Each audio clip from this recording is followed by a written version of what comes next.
The stallion was standing between the mare and her baby, having just tried to kill the baby. The mare watched in horror as she realized she couldn't do anything to stop it from happening, but the mother had just given birth and desperately needed to see her child. The stallion, who was second in command of the band of horses, had fought the lead stallion for control on March 2. He won and took over. For whatever reason, the stallion was possessive and saw the baby as an intrusion, or he knew the baby was not his, so he wanted him out of the picture. So letting the mare near the foal was out of the question. And so the band of horses left the baby, alone in a field. He did not try to kill the mare because he wants her close to him. Simone Netherlands, president and founder, Salt River Wild Horse Management Group, SRWHMG, in Scottsdale, Arizona, told the Dodo. The wild horse population is constantly changing. That's why Netherlands and her team study them so closely. Sometimes it's hard to explain nature, she said. This was a real exception, however, and in all 18 years, we have never witnessed this kind of aggression toward a newborn before. SRWHMG has been monitoring the Salt River wild horses who reside on the lower 18 miles of the Salt River in the Tonto National Forest in Arizona. The organization records scientific observations of the horses and their behavior, migrating patterns, and herd dynamics. The organization has been working with the U.S. Forest Service to find an agreement and so far has been fortunate in being given authorization to help out with abandoned horses like this one.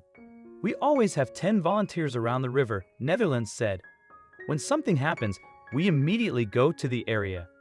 Some members of the public tried to intervene.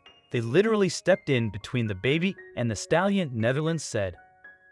Because they are wild animals, it is impossible to predict what they will do. SRWHMG waited 2 more hours to see if the band of horses would return and accept the baby it left behind. It never did. Our main goal is to keep these animals wild, but when there is needless suffering going on and we have the ability and authorization to do something about it, then we will, Netherlands said. If not, the baby would have starved to death. The baby was taken to a veterinarian for emergency medical attention.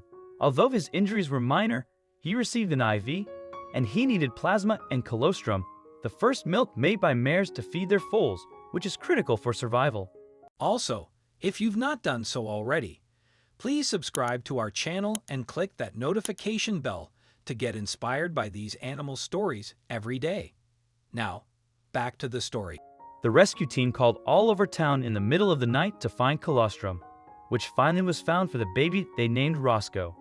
The next morning, he received more plasma and continued to be fed every 2 hours.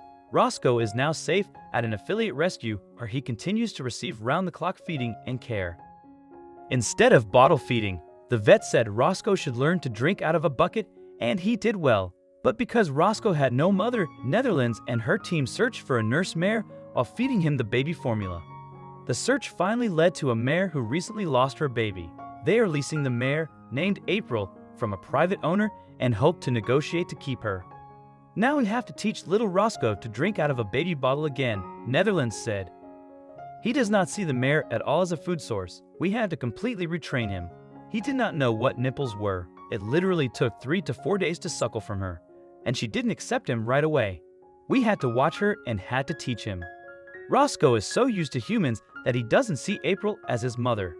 So, volunteers are there 24/7 to supervise feeding and help ensure a bond happens between the two. I am amazed by the perseverance and dedication of our volunteers, Netherlands said. I am amazed by how much people will do when a horse has to be rescued. Roscoe loves people and has a fun personality. He's so adorable and cute that we have to resist ourselves from petting him every day, Netherlands said. At this point, he doesn't think he's a horse. He thinks he's a big dog. Netherlands intends to keep him near and give him a loving home with a band of other rescued domestic and wild horses as close to what he would have had in the wild. What will happen to the Salt River wild horses in future is unclear. A public notice in the Arizona Capital Times on July 31, 2015, stated that they were going to round up and impound the horses or otherwise dispose of them, Netherlands said. The impound notice was rescinded after continued pressure from the public, negotiations between SRWHMG and the Forest Service, and a lawsuit filed by SRWHMG. But they are still not safe. They are our history, Netherlands said of the horses, who were seen in the area as far back as 1790. They are not protected under the Wild Free Roaming Horses and Burros Act of 1971, which is why the Forest Service claims they are unauthorized livestock. Under the Act, unauthorized livestock do not have the same status as wild horses. SRWHMG hopes that the Salt River wild horses will finally be given their own territory.